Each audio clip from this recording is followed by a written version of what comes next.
So for those of you just tuning in, my name is Resonance22, and today I have the pleasure of co-casting once again with none other than ZeroEmpires himself. If you enjoy our casting style, you can find links to our respective channels in the video descriptions on YouTube or in the Twitch chat below. Today, it's the Escape Gaming Euro Cup Qualifier B Finals, a best-of-5 series between two expert players who are competing for a $6,000 prize pool thanks to Microsoft and Escape Gaming. Thank you so much for having me today, Zach. Would you like to do the honors of introducing the two players and their civilizations? Sure, as always, it's always great to have you here, and I really enjoy casting with you. So let's get this underway. It's been a while, but we have up to the northwest in the green Liereyy playing as the Franks, and down to the very south in the blue, it's DauT as the Franks as well. Game number one, going to be a mirror match, but the Franks, it's not a civ we see that often. And, you know, you've been involved quite heavily with the Forgotten Empires. You've been involved with the balance changes. And the Franks were one of the civs that got some of the biggest changes, I guess, from the base game, AOC, in the expansions here. Maybe you can talk through those changes and why they were made. Now, before I do that, and I'd love to, I just want to double-check what timestamp you're at. 2 minutes and 5 seconds. All right, 2 minutes and 5 seconds. I'm going to catch up to you really, really fast. Okay, so I'm assuming you're at like 2:10 now, yeah? Yeah, about that. I'll slow down slightly, but it's cool. Got it. All right, we're in sync now. So, the Franks got a lot of changes in the expansions to AoE2 HD over the years. Some I'm super excited about. I think that the one that's really defines them as a civilization is their new unique technology, Chivalry, which makes their stables work 40% faster. This unique tech is awesome, and it's available in the Castle Age. Essentially what it does is it means that not only do you research Paladin faster, which is a really big deal because that technology takes forever to research, but you also get to just pump out Paladins in the late game as well as your crappy Franks light cavalry just at light speed. And that's super useful in the end game for raiding, and it makes their light cavalry overall actually significantly more useful. Basically, the Franks can do what they did before, but 18 times better. Their cavalry, so they're 20% extra HP on the knights, which essentially free bloodlines that's better late game, now applies to all cavalry units, so it makes their light cavalry okay. Their cavalry archers are still bad, don't worry, and they also have faster foraging. Yeah, the faster foraging is the one I like the most. Well, maybe not the most, but I think it has the most impact where the Franks need it, and that is in their early game. You know, the Franks, although they do get the free farm upgrades, they don't really have any other really good eco bonus, which they missed in AOC. And now with the faster foraging, it gives them some more options in the early game. It allows them to do a better scout rush if they want to go down that route. They can do better men-at-arms aggression if they want to take that route as well and go for the sort of drush fast castle, which is pretty popular with this civ, so they can get to those strong knights a little faster. And also the throwing axeman has been buffed slightly as well, and I've been beaten by the buffed throwing axeman a couple of times. I'm not ashamed to say, because they are good. Yes. The Franks have definitely improved as a civilization, and I've had a blast playing with the extra 10 HP in the Throwing Axeman. Cision has stated that the idea behind that one is that he wanted to differentiate the Throwing Axeman from the Gabito a bit more by making it a significantly tankier unit. One other thing about the Franks, there are a million things about this civ that are awesome now, is that 20% extra cavalry HP applies in the Dark Age, so they're one of the few civs that actually has an OP Dark Age Scout Cavalry with 54 HP. I think DauT was considering snagging that boar, but he decided against it. Yeah, I mean, either stealing it or laming it, I don't know. But I don't think DauT feels the need to lame necessarily. I got some stats for you guys. DauT has an 84% win rate against Liereyy across all of our events since December of last year. And DauT has played Arabia 11 times in our tournaments as well, which is the most frequent map for him, and has been his home map multiple times as well. DauT really favoring the open land maps over the water maps, and even taking some games from Viper last weekend in the finals, where he was able to take him down on Arabia as well. So this map, though, for DauT is not nice, and I want to talk about this briefly, because look at that gold. It's so exposed and so open towards the front of his base. His TC is a mile away from the edge of the map, and he's going to have a huge walling project on his hands if he wants to actually close this map up. So DauT might be playing a little more aggressively because of that. He might decide that, you know what, I'm going to have to get some towers up later on to defend my gold here. And not only is his main gold forward, but his second and his third golds are also on the front. So not a great map for him at all. Yeah, you are completely correct, and great of you to point that out. His deer are also absolutely awful. Everything is forward except his main stone at the back. Meanwhile, on Lierey's side, his main goal is almost as safe as possible, and his main stone, too. You can imagine just how easy it'll actually be for him to wall that off with a couple palisades and some houses. So yeah, I agree. I think it's going to encourage DauT to play aggressively in the early game, and speaking of aggressively, the scouts are slapping each other with their 54 HP, they can afford to take the hit, but DauT will have to pull back after Liereyy threatens a villager, and now Liereyy dropping down a barracks. Yeah, barracks here, I mean, he could go into, he won't go into man-at-arms because he's not moved over to the gold. So I would anticipate scouts from both of these guys, which is, you know, if you look back to the AOC meta, the most popular map, the most popular civ, Huns Arabia, it's scouts more often than not. And both these guys, players that would prefer that kind of build order, especially Liereyy, who was pretty well known for being quite micro intense and able to play very quickly, versus DauT, who is a bit of a meme for having a low APM. That he is, and also his creative strategies. That's why it's so interesting to see the double Franks this game, something to mix things up. There's not a single Indians in this game at all, and it looks like DauT will probably be going for some form of scout rush, as he has no villagers on gold, stable coming down immediately. Frank's Scout Rush is interesting. It's definitely a lot stronger right off the bat because you get the free farm upgrades, your foragers work faster, all bolstering your economy, and then you get the additional HP on your scouts. Your scouts are worse than ones with bloodlines, but really the Frank Scout Rush is just faster, so we expect that and maybe a few defensive spearmen from him.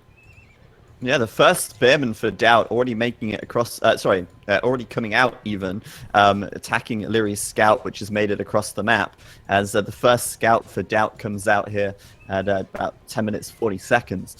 Liereyy going to be getting his stable up at home as well, getting a couple of his own scouts out, and making a nice wall off with his buildings here.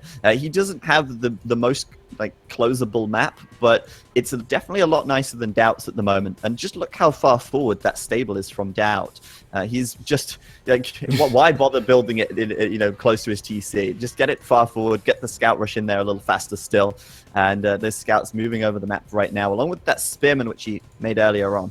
It's all about the speed, so inching that as close as he possibly can. Both players are trying desperately to avoid any scout on spear contact because spearmen do kill a scout in 3 hits, 4 with bloodlines. So I actually believe it would be 4 hits versus a Frank Scout cavalry. That's actually fairly significant. DauT has the high ground. It's over for Liereyy spearmen, I think, and he's going to come in there and try and pick off some of these villagers if he can. But there's another spearman at the back. He is going to end up taking a little bit of damage, but the spearman is down, and now DauT has to retreat because he's just right next to that barracks. Yeah, he's got to get out of there, and the time being, keeping his scouts looking fairly healthy. At the same time, though, Liereyy raiding with his 3 scouts will find a villager kill in DauT's base. He's going to find another one not find another kill, but find more villagers to kill on the wood line. And DauT has an idle villager on the left side as well, where he started house walling, but it looks to me like Liereyy might snag himself another villager kill back here, which is a great start for him, as that villager does go down. What does Liereyy pay? He pays 1 scout for 2 villagers. That's a really good trade for him. That it is. And I have to say that it sucks that DauT has to pull back because he's fighting right next to that hill, which has a barracks on top of it, constantly spawning spearmen. And now that DauT has to pull back his own units, he's forfeiting a lot of pressure and allowing Liereyy to just keep him occupied. DauT has stopped queuing up scouts at this point, and it looks like now it's the time to transition into archers. He'll do this, of course, to conserve food and better transition into the castle age, go for some crossbowmen and whatnot, and also as a way to pick off these spearmen. Yeah, DauT's berry is now just about to run out, and it's a good timing as well as Liereyy pushes forward here, and he can actually bring those villagers back and not have to lose out on any of those precious resources. He will fall back now as Liereyy threatens him with the scouts, and DauT, making more and more spears. Now, adding more and more spears is not ideal, but in this case, it's absolutely necessary for DauT. He has to keep pumping those spears out, because those scouts will kill a lot of villagers very quickly if they're allowed to do so. And, you know, as we say, those scouts are super weak to the spears, and DauT has to keep pumping them. But not ideal.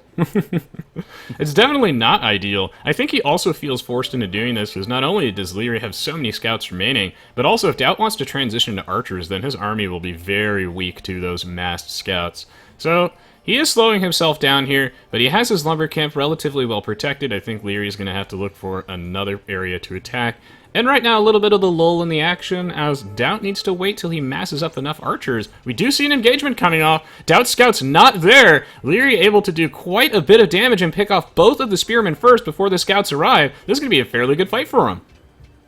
Yeah, getting in with the extra health on the scouts, of course. He's going to come in and focus down the scouts of DauT now, knowing that if he takes the scouts out of the picture, it's free pickings on the villagers. Those villagers there going to run towards the TC as DauT brings more and more spearmen over. But, you know, why are the spearmen? Why is it bad to have to build a lot of spearmen? Well, spearmen are like a static defense in a sense. They're useless at going across the map to counterattack. They're constantly chasing the scouts. They're never the ones to initialize the fight, and they're just not as versatile. So in this case, you know, DauT's also investing resources into that, which Liereyy, doesn't have to worry about. Liereyy at home, the archery range is up, the blacksmith is coming up at the back, and Liereyy looks like he wants to go up to castle before he really commits too heavily to more feudal age units here. DauT, on the other hand, kind of forced a little bit here to go into the double archer production. And for the time being, DauT keeping his gold safe, which is nice for him given how exposed that is. Yeah, that's going to be a major point of contention during this game. And I have to say, Liereyy has done a great job conserving his resources in the feudal age. If we compare the food and gold count between the two, Liereyy has a very big edge. Like you said, he's probably going to be able to get to the castle age maybe a couple minutes before DauT, and we see time and time again in competitive Age of Empires 2 that tech difference can be absolutely instrumental. DauT knows this, so he doesn't want to give Liereyy a chance to get to the castle age, and ooh, even a second stable coming down for Liereyy. He's even threatening the possibility of knights. This is a window of opportunity for DauT. Can he get in here and do some damage? He's going to drop a tower and give it a shot. On the left side, yeah, that tower's coming up, but Liereyy with a well-timed, well-placed outpost. It's nice. Beautiful. He'll spot that coming a mile away. And to be honest, that tower's not in the best place either. It's hardly going to be causing an impact onto Lierey's woodline, as Liereyy is prepared with a few skirmishers to try and defend from these archers now. And Liereyy doesn't need to, overcommit to the skirms. He just needs to make sure that DauT is scared away a little bit or delayed a little bit here. DauT, though, isn't stopping there. He's going to use the villagers to attack the house, trying to tear that down and find a way through so he can build probably another tower. He's taking some stone, I believe, on the right side. 4 villagers there, and he wants to get a second tower up. But Liereyy responding with a tower of his own. Going to make it hard. Oh, Zach, this is great. Actually using the forward villagers here to try and attack that house. He will be able to take it down with the reduced HP on buildings in the early game. Decision strikes again, and so Liereyy must build a defensive watchtower of his own to protect his precious woodline, which is honestly not his only woodline. He actually has, crucially, one on the north side. We're going to see a big fight here as DauT attempts to move forward and try and build that watchtower, but there are skirmishers in the way. How good is his control? He needs to get underneath the watchtower with the minimum range, that way he doesn't take so much damage. What? Lierey's fighting with villagers, though. He's crazy. DauT can sit there and kill all the villagers right now. At the same time, he is going to try and rush down the tower. How many villager kills is Liereyy going to get? I don't think he will get as many as I thought. Bringing the villagers into fight. And the stream's gone down. Pause. Oh, paused. We seem... Oh, no. What? Are we still good? Everyone's saying rip. But the stream is still up. Down, pause. The stream is still up, yes. Okay, just check that. Are they trolling us? Maybe it dropped really briefly. What timestamp are you at? Well, what? I'm at still 20 up? minutes and 34. Okay. Yeah, the stream's still up. That's super weird. I didn't drop any frames, and it never went down on my screen. Because I'm, after all the problems we had in the past, I've just constantly watched the stream on the second monitor to make sure it's okay. Yep. But it seems like we went down and we're back up, so we're okay. So let's just resume in 3, 2, 1, go. And Liereyy there laughing at that fight because amazingly, Liereyy didn't lose too many villagers. He is behind by 5 vills, but he's also up to the castle age right now. And DauT hasn't done enough damage, I feel, right here. He's got some wounded villagers retreating away, idling, not gathering any resources. And Liereyy right now is preparing to go straight into double stable knights. Oh my goodness. That was a costly fight on both sides, with Liereyy losing so many of his own villagers just to try and secure the base of that tower, while DauT, of course, losing so much of his own army fighting underneath it. Liereyy just dropping towers everywhere, the madman. He really wants to stop this forward from DauT. DauT also wants to put down a tower of his own to try and deny that. This tower is so close to that palisade that DauT might be able to delay it. Liereyy has the skirmisher advantage, though, so maybe DauT's going to retreat. And this is dangerous, dangerous territory for DauT to be in. He's on a timer, and it's running out. The knights are coming. The knights are coming, and notice as well how Liereyy had a lot more farms earlier on. He has wheelbarrow already, so by the time he hits the castle age, he's going to have a big surplus of food. He's got plenty of gold saved up, and he can afford a good number of knights straight off the bat here. And DauT is so exposed at the front. 4 villagers, bunch of archers and skirms, no problem for 3 or 4 knights, and not to mention the fact that DauT hasn't clicked up to castle yet. He's completely open at home, and he knows, he sees the writing on the wall, surely here, as Lierey's first knights are queued up. Yeah, Age of Empires 2, it's all about reading what your opponent is going to do, and DauT knew a long time ago that the knights were coming. Seeing that second stable coming up so early was definitely not for scouts. This fight right now is going to be crucial. It's going to come down to DauT being able to focus fire down the archers with his own units and try and keep as many of his own alive as he possibly can. Kill the skirmishers last. Actually, because he's fighting underneath the watchtower, he's gonna almost win that battle, but here comes the knights. It's over. He's gonna lose all of those units, and now DauT has to come up with a plan B and get to the castle age. Yeah, not only that, but Liereyy, of course, gets +2 defense in here. Oh. And the bloodlines, well, it's not bloodlines, it's 20% extra health, comes in right from the start of the castle age. It looks like it's GG for DauT, as Liereyy will get the win with the knights right there and then.